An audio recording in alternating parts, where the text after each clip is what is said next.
All right, so this is workshop number 7. We don't have a student presenter tonight, but I thought what I would do is spend a little bit of time just talking briefly about the important parts, which I guess I've already highlighted in the notes. But one thing I wanted to speak about was the format for the presentations or the leading discussion. And I realised that what I'm doing in the weeks where there's no presenters isn't actually a very good model for you folks to follow. So I'll mention a few things, hopefully clarify some of the issues there. Now, it's called a presentation because one, I don't have a great alternative term for it. But two, it's in our course outline, and those things are very difficult to change at CQ. They have to go through all the wheels of bureaucracy just to change the name of an assignment. But when I'm talking about presentation, I'm not talking about someone sitting down and talking to everyone else for X amount of time. It's really about leading a discussion. And it's about leading a discussion in the tools that we have at hand. So in the Zoom format, we find that the chat window is actually a really, really useful tool for us, because having people, passing the talking stick around from person to person. I hope you all know that there's the option to stick your hand up. I think it's down at the bottom of the screen somewhere. It's not on mine because I'm hosting.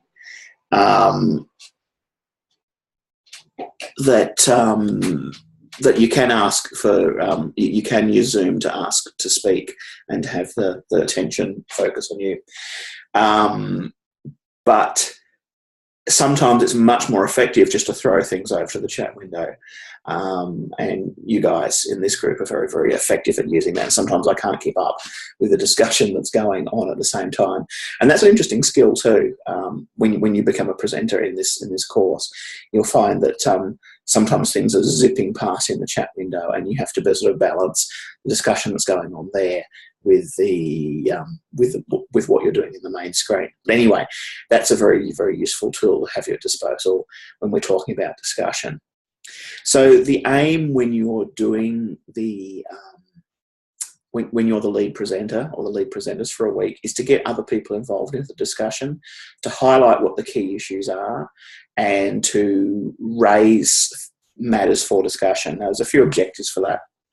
One is that you have an artifact to go away and produce at the end of the evening, or later on probably. And having the input of others can be very, very helpful. So there are key questions along the way that you'll need to raise. Should we go this way? Should we go that way? Should we do this? Should we do that? Getting the feedback of the group is very useful. And it's also very useful because other people will be reading different things to what you'll be reading. So it can be quite good to have to throw things open and someone to say, oh, actually, I found something very useful, and I can email you the link and so on. The other thing is that in terms of presenting, you're not expected to present the topic as though it's a new topic. That happens through the preliminary video, through the readings, and through the workshop guide each week. So you should be able to expect that people have a basic understanding of all the material there, or if they haven't, that they've asked questions on the forums. You don't need to go through that again. So it's really about focusing on the thing that it is you need to produce, and it's a different artifact for each workshop, and to try and get discussion going and to raise what are the really curly issues. And one key to actually raising those issues, I think, is to have a look at what the legal issues are and to actually build your the workshop that you have, and in fact the artifact that you produce later, around what are the key issues. So this week, of course, there's the issue around transhuman technology, and if you're doing the workshop for this one, what you want people to talk about in discussion are the IP issues. You want them to really focus on patents. You want them to focus on the situations where there are exceptions to patents, whether things that can't be patented, whether things that aren't in the public interest not to be patented, and in the unusual circumstance in which patents can be bought out by the government away from a patent owner. And when we're dealing with basic human technologies, those are things that may all be options. So what you would do is identify what are some of the tricky issues, what are some of the tricky cases, and you would build those into your presentation, into the facts or the scenario. So in this case, you'd be writing a speech. You'd look at, for instance, in this area, the patenting of the breast cancer gene would be a big one, and the different responses that different governments and different courts have taken to that patent. And then you could extrapolate. You could have your speech around either that particular circumstance or a very similar circumstance. So there's a certain degree of creativity in this as well. There's a certain degree of actually building your own workshop, because that's what's then going to be useful when you then put that into when you go up to write up your workshop. So I guess to reassure you folks that there's no absolute set format for it. I don't really think, I mean, you have the potential to be able to share your screen, I believe, which means that if you have pictures, images, stills, or whatever, PowerPoints, you can show them to others. But I think if you come along with just like a set of PowerPoint slides that you're going to read to everyone, you're not going to get the most out of it. And what you need to do is to figure out sort of key points where you say, here's a question, I'll put a box around it. Here's a question, this will be a good one to throw open to the group. And the good ones to throw open are the thorny issues. It's not okay, what does everyone think to start with? Because everyone will just go, well, I don't know. But if you get to a point where you could say, okay, what do you think of the Australian court's decision in the breast cancer gene case? Is this something that the public would agree with, or is this a decision that the public will be outraged by and will need legislative amendment? Then you're actually getting to certain nitty-gritty where people will have opinions, and be prepared to prompt and give little bits of extra info, because people may have not been very thorough with their readings, or they may have forgotten things that they've read.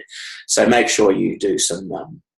You have extra notes prepared, but otherwise, it's an hour at most to fill, and less so when there are other questions. I'm just getting a chat thing here from Grant.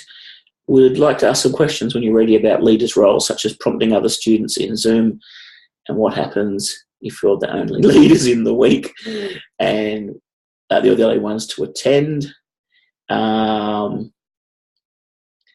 If I have enough bandwidth to use my mic, however, if I turn the camera...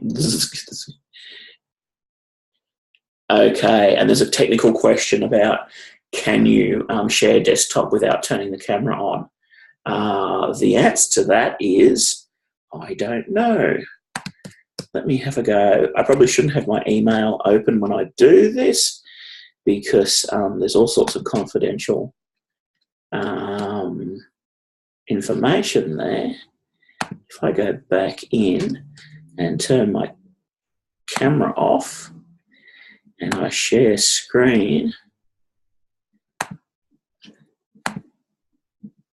hopefully you've got part of a very boring horsey paper. Yep, can see that. That's great. Thank you. Cool. So hopefully that should work. I would think it takes, who knows how much bandwidth a screen share is compared to a camera, but it's at least worth a try. Okay, I'll stop sharing that now. So yeah, that was the last question. Was it hopefully will work? There's a button. There should be a button in the bottom of the screen that says, a green button that says share screen. I don't know if you've got that. The other thing is, I might be able to.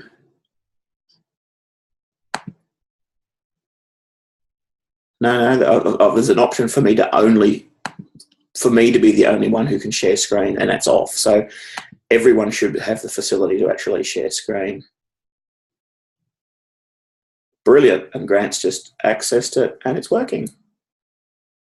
Fantastic. So I don't know if that's killed your microphone as well. Can you hear me? I can hear you and I can see your screen. That's fantastic. Okay. This is good. This is just a test ready for next week. It is. What I have become distinctly aware of in running this course is how variable everyone's internet connection is, and how sort of poor the internet access that some people have actually is, and the impact that has on I mean, I knew Australian internet was really bad, and we're very bad even comparatively internationally, but yeah, it's a worry sometimes that the connections can't maintain what people need to do to study. Okay.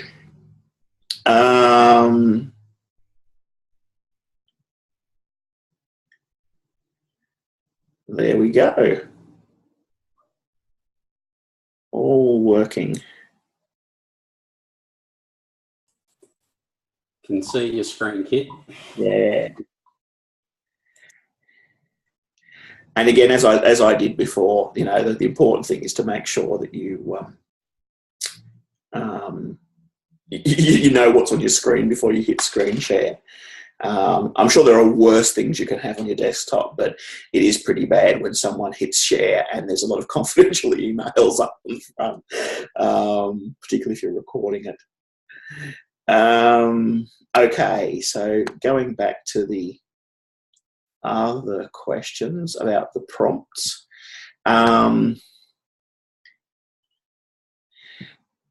I think starting the prompt with the things that people can answer easily in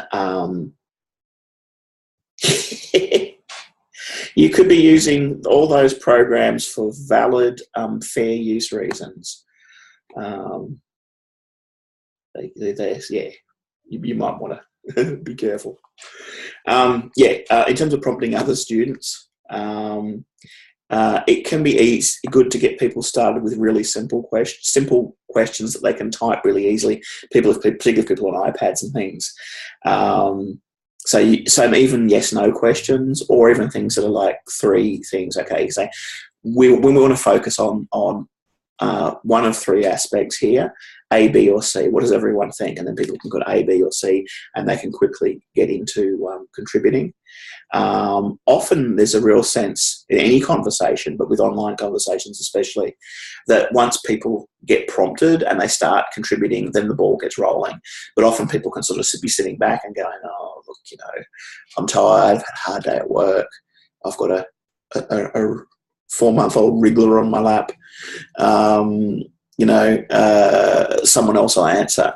So yeah, often it can be very strategic to have those easy to answer questions that you're not going to ask people to type heaps and heaps and heaps to get the answers, and then to see how things emerge.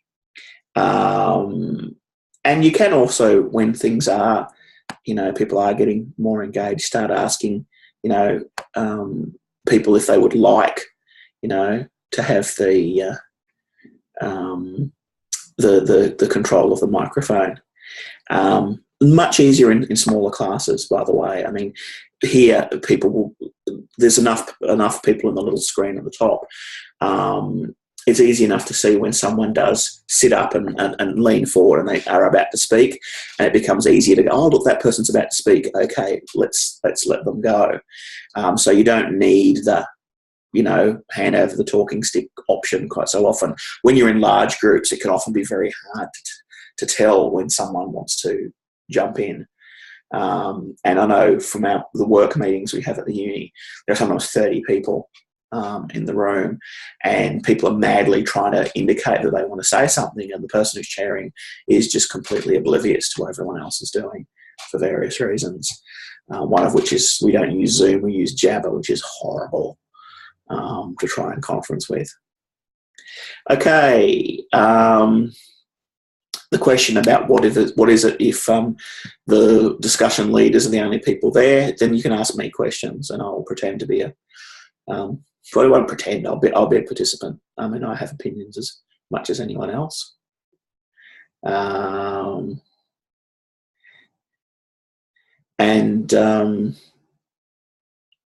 Yeah, and one thing I didn't want this to be, I mean, it's really cool if you guys talk via email and organise things or leading up to the workshop. But what I didn't want this to be is one of those situations where people are supposed to go away and spend a lot of hours preparing something together, because some people don't have that opportunity. And then what usually happens then is one person then does the presentation and everyone else in the group sort of steps back, either because they don't want to do it or because the pushy person's doing the presentation. So I think it's cool to have conversations back and forth via email, but don't think I'm expecting you to come along to the workshop already, with the company line, with one set of things. Yeah, so particularly the one you guys are looking at in terms of the, the board games or washing powder, you can be a very diverse company and you can look at both. But the key, I guess, is then thinking about, in both those situations, what are the key branding and leveraging issues that could provide legal problems. And my suspicion is that with the washing powder, it's going to be a lot more about the branding and marketing. And with the board games, it's going to be partially that, but it's also going to be about the actual structure and format and the visual look of the thing. Because the visual look of washing powder is generally white, sometimes with little blue granules in it. Sometimes, so the actual thing itself, rather than the packaging, will be more likely to be an issue of passing off or even patent breaches, even copyright when we're looking at the board games.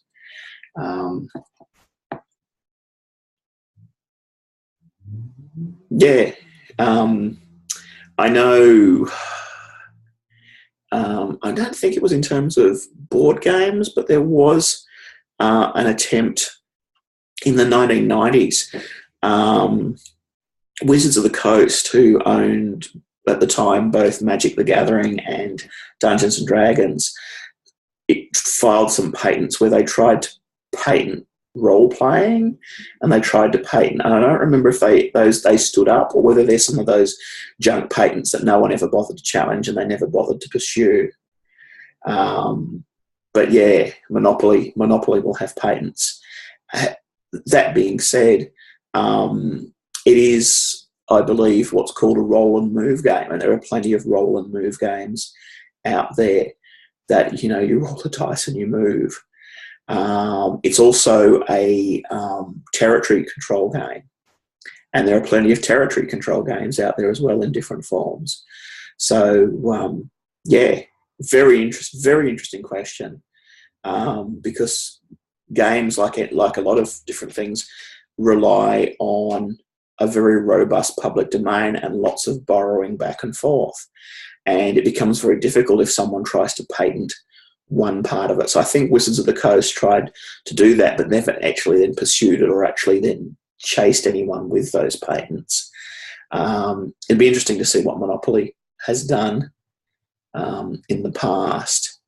There are certainly, I guess, if you had the elements that were similar to Monopoly, and we're getting into next week's discussion already, but if you're getting into the buying territory, roll and move and buying territory, you're probably going to be in relative hot water. But if it functions differently, yeah,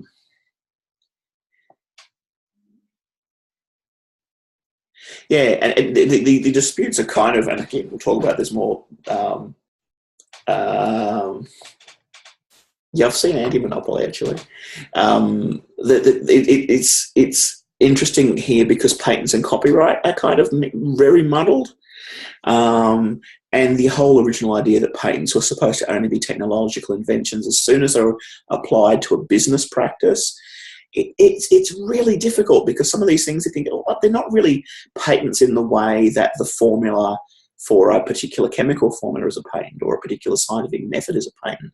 There's these things, are they actually patents or not? Do they fall more in the area of copyright? So it's going to be both these debates, I think, are interesting. Both these topics are interesting. I think there's room for both. Monopoly, I mean, I know a lot more about this stuff because game-based learning is also an area I'm researching in. But Monopoly was actually invented as a critique of monopolies. And there was a second phase of the game where you basically sat down and said how terrible monopolies were. And it was part of one of the, not the Quakers, but one of those kind of religious movements. And they were using it to educate people to say, this is why monopolies are bad, because what happens is the market gets bought up and people can set prices how they like. And then Parker Brothers basically pinched it and sold it as their own. So even the history of Monopoly is kind of fascinating. It's a pity it's such a dead, boring game to play. Its mid-game is boring. You know, it starts off really interesting, and then you get to a point where people just get a bit bored and wander away in the middle, and it never, ever, ever ends. Anyway, there's lots more interesting board games around these days, which is great stuff. Okay, so how are we going in terms of the format for the presentations? You got more questions? Yeah, we won't need week 8 at this rate. Now we'll have heaps of things to talk about in week 8. G'day. My probably just initially, I guess what I was trying to clarify was, as a workshop leader, I wasn't sure if it was going to be more of a presentation, or if we're meant to be engaging other students and prompting them and asking them, well, what do you think about this, and how do you think this would apply? The latter is what I was thinking it was going to be, but I wasn't sure. Yeah. And obviously just seeing the example of just me and Kit here tonight, then potentially next week will turn into a bit of a discussion like we're having now. I'm just not quite sure. And if that happens, I guess so be it. We run with it. But I might send out put a Moodle post, or maybe even email everyone and just say, look, there are going to be 2 workshop leaders next week, and we would love some people to attend, because otherwise it's going to be very difficult. Yeah. So give it a go. And as you said, like, you know, we've obviously got enough to talk about, even if it's just you guys who turn up. But it is always nice to have others involved. And and as a leader, I mean, you can never force people to participate anyway. But it's, you know, I guess you have a plan for what you want to do as a fallback. And if you end up in a situation where it's only you, or people are being reticent about engaging, then you go back to your fallback plan. But if people are talking about stuff that's interesting, even if it goes a little bit off topic, then sometimes it's worth saying, well, let's not worry so much about the plan. Let's go with what's interesting. But at the end of the day, I mean, hopefully it will tease out some of those ideas that when you come to write up your artifact and your reflection on the process, you'll have had the opportunity to talk about it. And I think that's really important.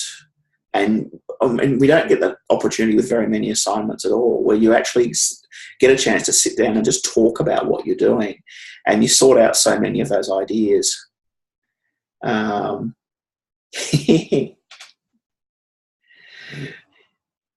Even for a trivial pursuit, game-based learning idea.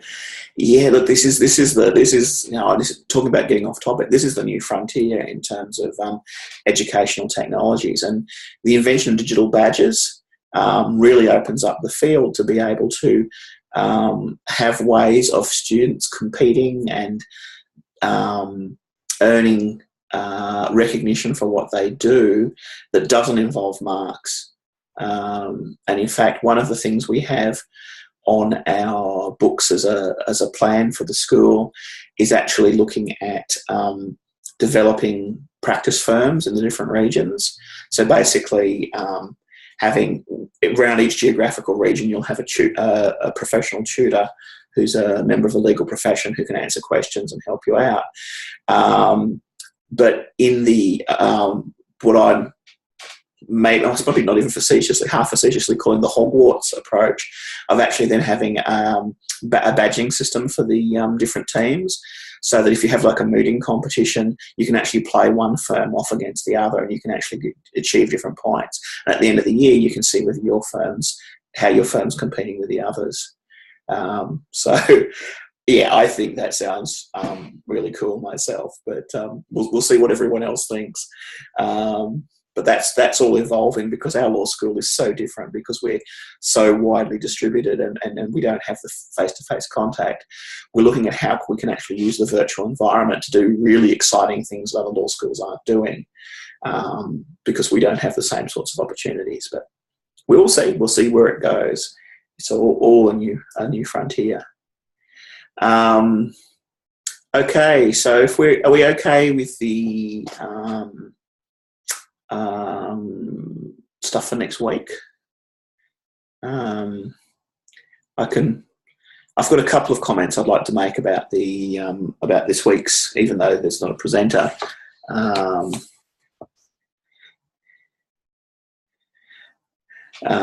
Even though there's not a presenter on this week, there's a couple of things I wanted to point out. I guess there are additional thoughts on the things I've put in the study guide, because this is the last of the patent weeks. Next week we start on the two, I guess, the miscellaneous areas of all the things that are not quite IP but kind of in the IP area. So registered designs and passing off and all those sorts of things. This week's the last of the patents week, and we're looking at biotechnology patents, which are, last week it was the controversy surrounding biological diversity. This week it's all around the biotech patents, and the kind of scary area we're heading into, where human-machine integration is becoming more and more likely, more and more quickly. And the question over then who gets to own the biotechnology. So a lot of the controversies at the moment are around genetic engineering, but as soon as we have devices and micro devices that can be fitted in the human body, we already have things like pacemakers, as the reading points out. But as soon as we have additional information, additional technologies that are small enough to go into the body, then we get a really interesting situation in a regulatory sense, and we get a really interesting situation in terms of IP, in terms of what's owned. Now, obviously, the IP over the creation of those technologies will generally be something that it will be in the public interest to grant patents over, because who's going to make tiny robots that stop you being depressed by changing your brain chemistry, unless corporations actually invest in them? So generally speaking, we're in the same world as patents. Generally, we grant the patent for an organisation who will produce and actually develop this technology, so that later on, once the period is expired, it'll be open to everyone. But what if you did have a tiny robot that cured depression by monitoring bodily functions and actually then releasing different chemicals or modifying different brain chemistry to cure depression? And what if the company that owned that patent decided that it would be a subscription of $500 a month to use that technology? And worse, that if you didn't pay your subscription fee, they turned the robots off and you went back to the position you were beforehand. So we're entering an era where the technologies are getting even more intrusive and more problematic than just pharmaceuticals. First it was pharmaceuticals, then it was genetic engineering and the possibility of using gene therapies. Now we're in the area of actually having more and more fundamental nanotechnologies that will do things. And yes, this is legislative intervention is what the I guess the thrust of the workshop is to what extent do you say, if you have someone had the example of the depression treatment and it cost $5 a month, and if you're unemployed, you could get it on Medicare or whatever. Policy-wise, it may well be one of those things where you say it's okay for a patent to be owned by a private company. Now, there is capacity to actually, even without express legislation, to actually, in the public interest, take patents away from the patent holders. I don't have the exact section to mind, but it's easy enough to find out. When it's in the public interest, and where someone, and you mentioned the Wright brothers patents, I think that's what happened there too. If you think that it's in the public interest to open a patent up, you can do it by legislation. You can do it, and I think there's also capacity to compensate the patent holder as well. Let me quickly scan through the last couple of comments.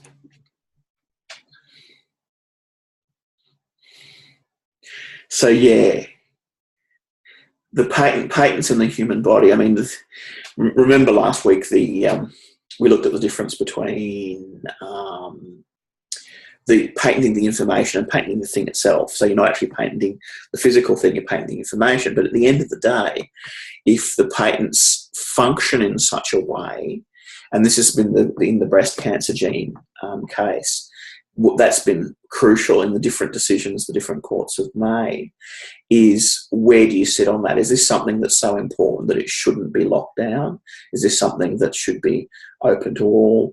Or is it something that it's like, well, hey, the company invests a lot of time and money in creating this, they should be able to exploit it commercially? And I think your position probably comes different if you live somewhere without healthcare,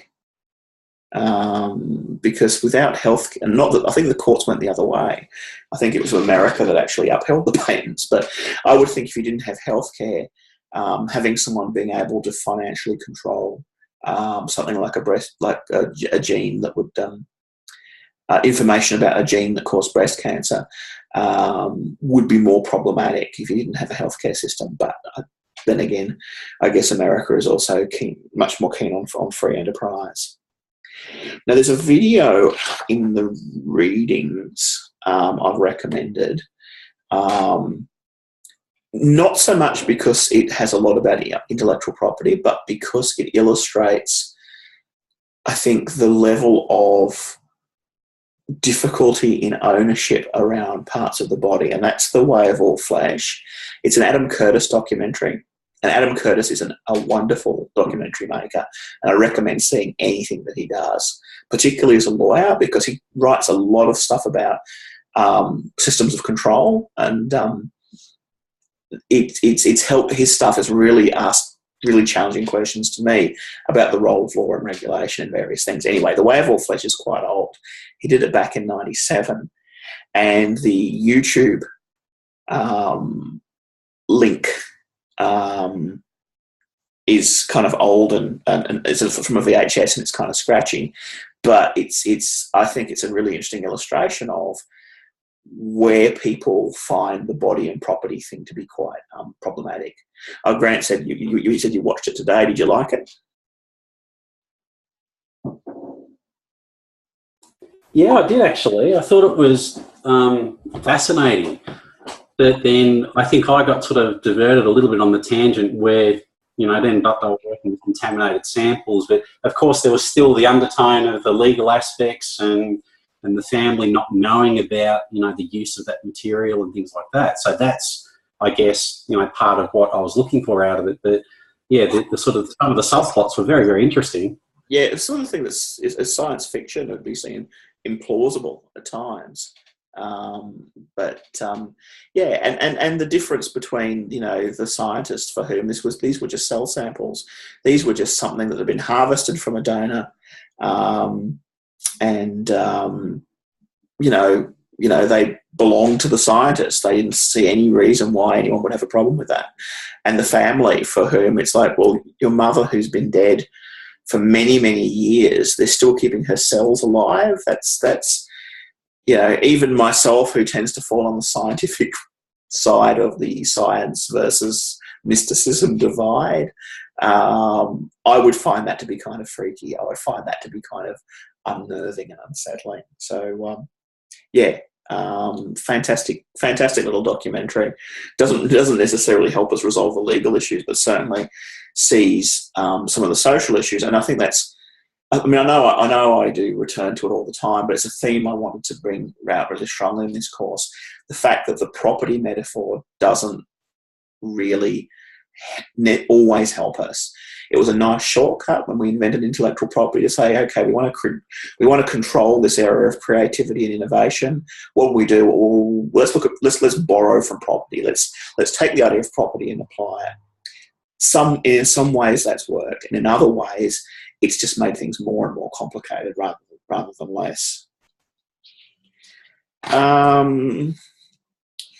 Okay. And the question there, going back to the Myriad case about human beings not patentable. I mean, in Australia, I believe the decision, this is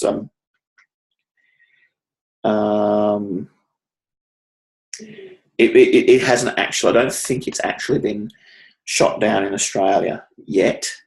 But then again, things could have happened since I wrote this. But the federal court said it would likely be upheld in Australia. So I think the distinction they make is that you're not actually, a gene isn't a being. So, and this happens a little in the places, I think in some parts of Europe, you can't patent a plant or an animal, but you can patent genes. So there's a kind of a distinction that's made between a gene and an organism. I don't know if that's scientifically, medically, or theologically sustainable, and at what point something gets big enough that there's a prohibition. I mean, at the moment,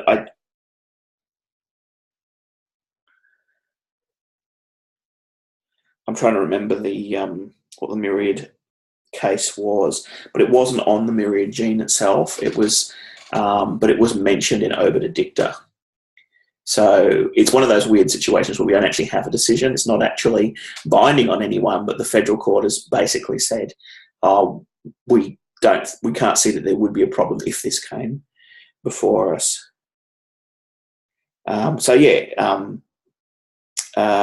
In that situation, they weren't able to patent in the US, but they may be able to patent in Australia. And again, the point I was trying to make and got completely derailed from earlier was, does the available of Medicare make a difference? Is that even if that's not an overt part of a decision, would that be in the background as a judge? If someone said, here's something that can be really, really crucial in terms of breast cancer, how much is it going to cost? Is it going to be out of the reach of everyday people? And in the US, these things are things that we take for granted as really simple medical procedures in Australia cost a lot of money. I mean, a friend of mine who's an artist has just had to basically go begging via Kickstarter to get a prosthetic foot. He lost his foot, and he's been selling his work, and people have been chipping in and giving him some money to buy a foot. Now, I don't think that would happen in Australia. I think if you lost your foot, you may not get the best foot a prosthetic foot from a hospital, but I think you'd at least get one. And go back to the window. So the gene's patentable when separated from the genome. I mean, the Diamond and Chakrabarty decision laid the foundation for a lot of this, and they said when things had been modified, they could be patentable.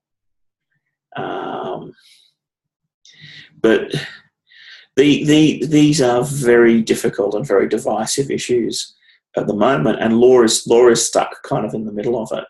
And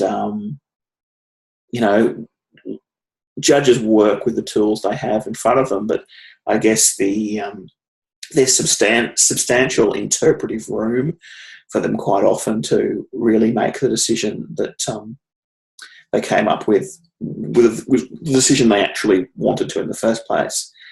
A documentary filmmaker, Daryl DeLaura, made a doco on the High Court back in about 2000, I think.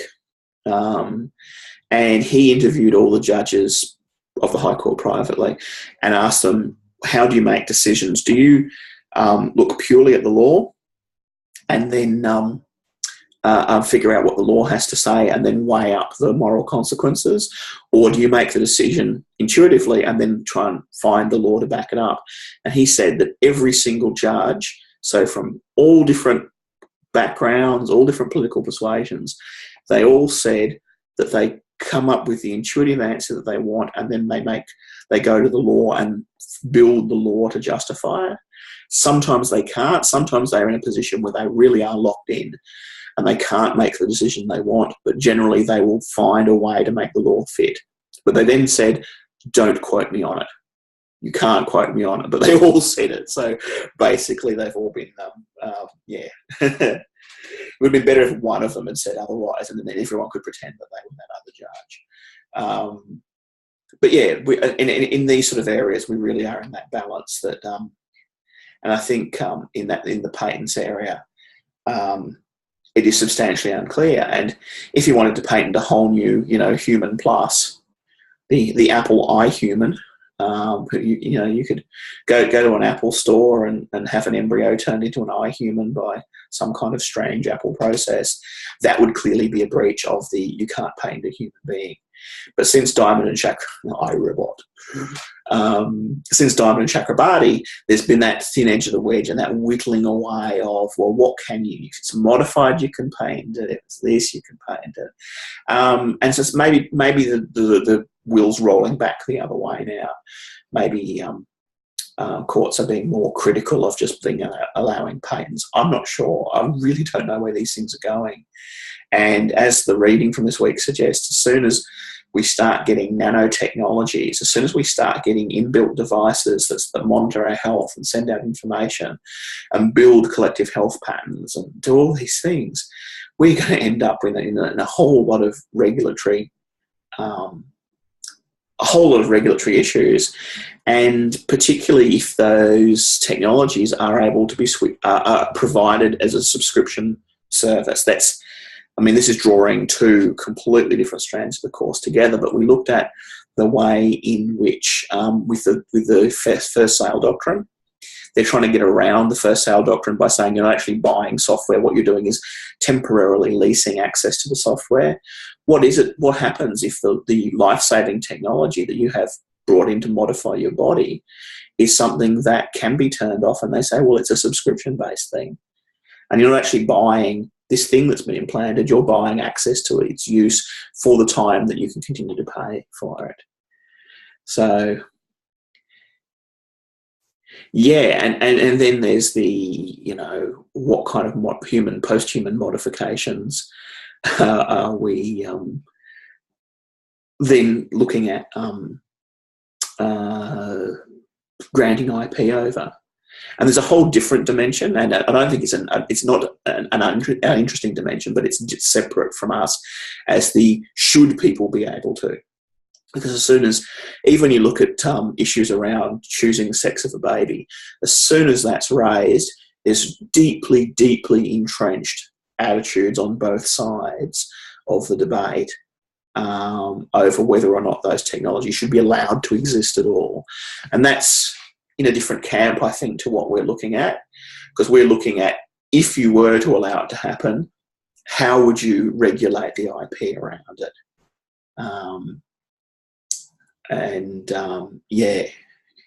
It's in some ways it's more complicated, but it's also simpler because you don't have to look at the moral issues.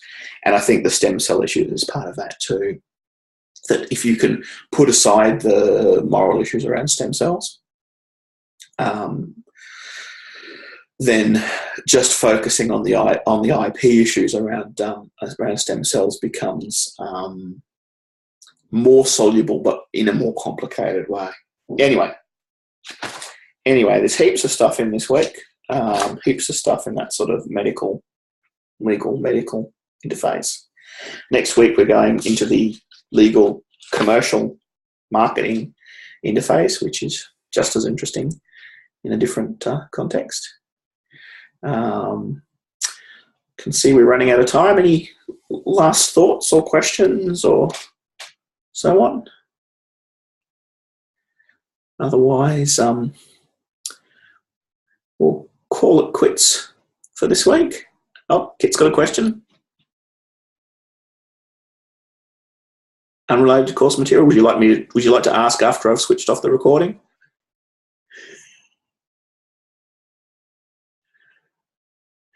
What I might do is I'll switch off the recording now.